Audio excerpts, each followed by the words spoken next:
তৈরি হয়েছে রাম মন্দির, তারপরেও যে কয়েকটি কারণে অযোধ্যায় হার হয়েছে বিজেপির।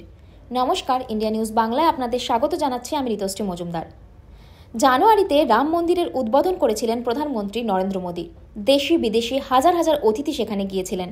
সারা দেশ থেকে ভক্তদের সেখানে নিয়ে যাওয়ার চেষ্টায় কোনো খামতি ছিল না। তারপরেও অযোধ্যা যে লোকসভা অন্তর্গত সেই ফৈজাবাদে বিজেপি এবারে নির্বাচনে পরাজিত হয়েছে।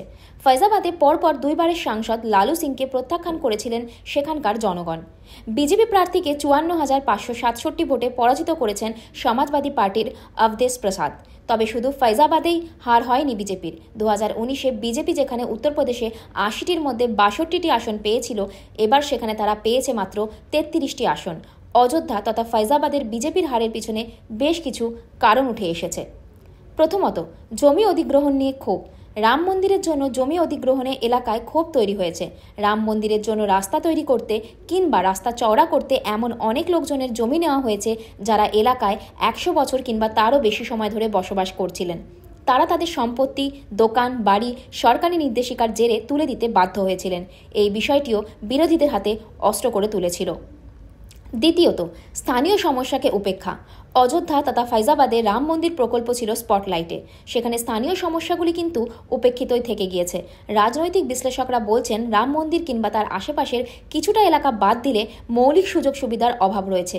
রাস্তায় গর্ত থেকে শুরু করে এলাকায় দুর্বল বৈদ্যুতিক ব্যবস্থা, অপর্যাপ্ত স্যানিটেশন এবং যানজটের মতো সমস্যাগুলি কিন্তু থেকেই গেছে। অভিযোগ, দুইবারের সাংসদ হলেও তিনি স্থানীয় এলাকার জন্য কিছুই করেননি। উল্টো দিকে সমাজবাদী পার্টির প্রধান অখিলেশ যাদব প্রচারে এলাকার সমস্যাগুলিকেই তুলে ধরেছিলেন। তৃতীয়ত, সংবিধান মন্তব্য। বিজেপি প্রার্থী যে হেরেছেন তার পিছনে রয়েছে তার নতুন সংবিধান তৈরি নিয়ে মন্তব্য। সেখানে লালু সিংকে বলতে শোনা গিয়েছে ২৭২ আসন পেলেও সেই সরকার সংবিধান সংশোধন করতে পারে না, এর জন্য দরকার ২/৩ সংখ্যাগরিষ্ঠতা। রাজনৈতিক বিশ্লেষকদের মতে বিজেপি নেতার এই মন্তব্য অস্ত্র তুলে দিয়েছিল ইন্ডিয়া ব্লকের নেতাদের হাতে। চতুর্থত, প্রার্থী বাছাই। সমাজবাদী পার্টির প্রার্থী বাছাই এক্ষেত্রে বড় ভূমিকা নিয়েছিল। ৯ বারের বিধায়ক দলিত নেতা অবধেশ প্রসাদকে প্রার্থী করেন অখিলেশ যাদব, যে ওই কেন্দ্রের দলিতরা ব্যাপকভাবে সমর্থন করেছেন। এছাড়া মুসলিম যাদব সমীকরণও সমাজবাদী পার্টিকে সাহায্য করেছে। এছাড়াও বহুজন সমাজ পার্টি ওই কেন্দ্রে ব্রাহ্মণ প্রার্থী দাঁড় করায়, যা বিজেপির বিরুদ্ধে কাজ করেছে, অর্থাৎ বিজেপির ভোট ভাগ করে দিয়েছে। ইন্ডিয়া নিউজ বাংলার সাথে যুক্ত থাকুন আর দেখতে থাকুন বিশেষ বিশেষ খবর। अगर राम को अयोध्या वासियों ने ठुकराया है तो राम भी उनको ठुकराएंगे। उनको कैसे हरा दिया, जो 90 के दशक की वो शाम, जब लाखों की संख्या में राम भक्तों को, साधु संतों को यहाँ गोलियों से बूंद दिया था और उन्हीं को जिता दिया। चीन और पाकिस्तान के एजेंट भी यहाँ लगे थे हराने के लिए। निजी स्वार्थ कहीं लग गए होंगे, चंद रुपए दिख गए होंगे। ये अयोध्यावासी भगवान के नहीं हुए तो योगी मोदी के क्या होंगे। भाजपा के राष्ट्रीय अध्यक्ष ने कह दिया था कि आरएसएस की जरूरत अटल जी के समय थी, अब हम बहुत मजबूत हैं।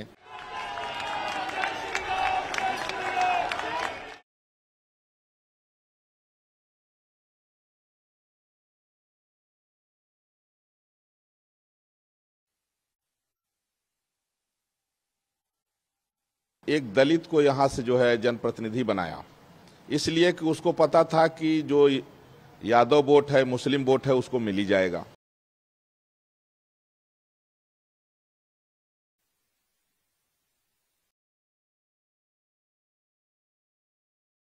6 दिसंबर 1992 का वो कालिख जो राम भक्तों ने पूरे देश से आकर अयोध्या में विध्वंस कर दिया था, लेकिन राम मंदिर बनने के उपरांत ये जो कालिख अयोध्या वासियों के मस्तक पर लगा है, ये शायद हजारों हजार वर्ष तक ना ध्वस्त हो और ये जीवन भर हिंदू, अयोध्या का हिंदू अपने मस्तक पर लेकर घूमेगा और नमक हराम की तरह देखा जाएगा।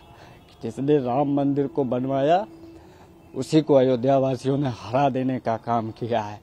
ये संपूर्ण अयोध्या के लिए, संपूर्ण भारत के हिंदुओं के लिए और संपूर्ण विश्व में पहले हिंदुओं के लिए इससे ज्यादा दुख की बात कुछ नहीं हो सकती है कि जिन माननीय प्रधानमंत्री मोदी जी ने, योगी जी ने जिस अयोध्या में आते थे तो लगता था कि आसपास के किन्हीं सीट के विधायक और सांसद हैं, ऐसा कभी लगा ही नहीं कि वो प्रधानमंत्री हैं।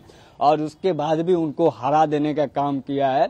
यह कालिख हजारों वर्षों तक चलने वाली है और इसे अयोध्या वासी कभी जो है खत्म नहीं कर सकते हैं। ये बहुत दुखद है और इसको कह पाना कि अयोध्या में क्यों अयोध्या वालों ने भारतीय जनता पार्टी को हरा दिया। और उनको कैसे हरा दिया, जो 90 के दशक की वो शाम जब लाखों की संख्या में राम भक्तों को, साधु संतों को यहाँ गोलियों से बूंद दिया था और उन्हीं को जिता दिया। ये बहुत दुख है। इसको कह पाना, मैं पिछले 2 दिन से मुझे न भोजन मुझसे किया जा रहा है, न मुझे नींद आ रही है। मैं बता नहीं पा रहा हूँ कितना कष्ट है। और ये सिर्फ मुझे, एक मात्र मुझे नहीं है, बल्कि पूरे देश में हिंदुओं को है। और इसको सोचकर कि अयोध्या में लोगों ने भगवान राम को, जो लेकर चलने वाली पार्टी है, उसको हरा दिया और भगवान राम के भक्तों का निर्ममता पूर्वक संहार करने वाले रावणों को यहाँ से जिता दिया। अयोध्या को कभी पूरा भारत सहित पूरे सनातन में जो हिंदू है, पूरे विश्व में सनातनी हिंदू है, वो शायद माफ नहीं कर पाएंगे। ये बहुत दुखद है, बहुत दुखद है, बहुत दुर्भाग्यजनक है हिंदुओं के लिए, अयोध्या के हिंदुओं के लिए। ये कालिक कभी खत्म नहीं होने वाली है। ये वही अमर अकंटक कालिक है जो मंथरा के मस्तक पर लगा था, जो माता कैकेयी के मस्तक पे लग गया था, जो अयोध्या वासियों के मस्तक पे लग गया था, जिन्होंने भगवान राम को वनवास दिला दिया, जिन्होंने माता सीता को वनवास दे दिया। ये वो अमर कालिक है, ये वो अकंटक कालिक है जो जब तक राम मंदिर रहेगा तब तक ये कालिक हिंदुओं के मस्तक पर रहेगा, कि जिन्होंने भव्य दिव्य राम मंदिर बनवाने का काम किया, 500 वर्षों के कालिक को विध्वंस कर दिया, उन्हीं को इन्होंने हरा दिया। चंद निजी स्वार्थ कहीं लग गए होंगे, चंद रुपए दिख गए होंगे, जिन्होंने यह कहा कि संविधान बदल देगी भारतीय जनता पार्टी। जिस संविधान की बदौलत हमारे प्रभु श्री राम लला भव्य रूप से विराजमान हुए, कुछ जुमलेबाज पार्टियों ने उसी संविधान को ही दांव पे लगा दिया अपनी राजनीति के चक्कर पे, और उन्होंने पूरे देश में ये कहा कि संविधान बदल देगी भारतीय जनता पार्टी। इससे ज्यादा दुखद और क्या होगा। संविधान बदलने की किसी में क्षमता नहीं है। मैं बहुत दुखी हूँ और लगभग 5 लाख वोट जो है तो भाजपा प्रत्याशी लल्लू सिंह को मिला। अब उसमें विपक्ष जो है षड्यंत्र में सफल रहा। विपक्ष ने क्या किया कि एक दलित को यहाँ से जो है जनप्रतिनिधि बनाया, इसलिए कि उसको पता था कि जो यादव वोट है, मुस्लिम वोट है, उसको मिल ही जाएगा। और जिनको प्रत्याशी बनाए वो दलितों के नाम पर, कुछ जातिवाद के नाम पर कुछ वोट ले लिए, और कुछ तमाम कारण रहा। एक बार जो है तो भाजपा के राष्ट्रीय अध्यक्ष ने कह दिया था कि आरएसएस की जरूरत अटल जी के समय थी, अब हम बहुत मजबूत हैं, तो हिंदू संगठनों की उपेक्षा भी इसमें कारण रहा। और दूसरा एक जो बड़ा कारण था अयोध्या की सीट हारने का, तो चीन और पाकिस्तान के एजेंट भी यहाँ लगे थे हराने के लिए, क्योंकि वो देख रहे थे कि भारतीय जनता पार्टी जो है उसका जो राजनीति का केंद्र है वो राम मंदिर है। तो चीन और पाकिस्तान के एजेंट यहाँ रात रात घूम करके, और वो जो है यहाँ पैसा भी काफ़ी बांटे हैं, तो वो दलितों को और ओबीसी को जो है तो समझाने में और खरीदने में कामयाब रहे। हालांकि हम लोग शर्मिंदा हैं, और जो राम भक्तों के ऊपर गोली चलाया उसका प्रत्याशी जीत गया, जिसने राम मंदिर बनाया उसका प्रत्याशी हार गया। यही कुछ जो है कल्याण समय के समय भी हुआ था। ये अत्यंत दुखद रहा और यह कमी जल्दी पूरी भी होगी। ये अयोध्यावासी दोगले हैं। जब भगवान राम के नहीं हुए तो ये किसी के होंगे? ये किसी के नहीं हो सकते। जब माता सीता पे लांछन लगा दिए ये लोग, तो ये लोग जब माता सीता पे लांछन लगाए, उन्होंने त्याग करवाए, तो ये अयोध्यावासी किसी के नहीं हो सकते। ये अयोध्यावासी भगवान के नहीं हुए तो योगी मोदी के क्या होंगे? ये दोगले हैं। जब भगवान राम गए थे लंका पे चढ़ाई करने के लिए, उस समय भी अयोध्यावासियों को लेके भगवान नहीं गए थे। उनको मालूम था कि अगर अयोध्यावासी को लेके जाएंगे तो वास्तव में धोखा कर देंगे, ये रावण से समझौता कर लेंगे, इसीलिए वो लेके नहीं गए। है। इसीलिए ये अयोध्यावासी पे कभी विश्वास मत करना। जो राम को लाए थे हम उनको लाए थे, लाएंगे, यही नारा अयोध्यावासी पहले कर रही थी। अब कहाँ गया वो नारा? अब कहाँ गया जो राम को लाए थे? तुम लोगों ने ठुकरा दिया। तुम्हारे लोगों के जीवन पे धिक्कार हो, ऐसे अयोध्यावासी पे धिक्कार हो। और मैं कहना चाहता हूं कि जो राम को ठुकराता है उसको दुनिया ठुकराती है। अगर राम को अयोध्यावासियों ने ठुकराया है तो राम भी उनको ठुकराएंगे। ये वह अवस्था भविष्यवाणी है संतों का। ये भारतीय जनता पार्टी की जो सरकार थी ये पूरे हर पहलू पर फेलोर रही। इन्होंने पूरी तरह ढोंग बरता है, इसलिए इनकी हार की शुरुआत हुई है, पतन की शुरुआत हुई है।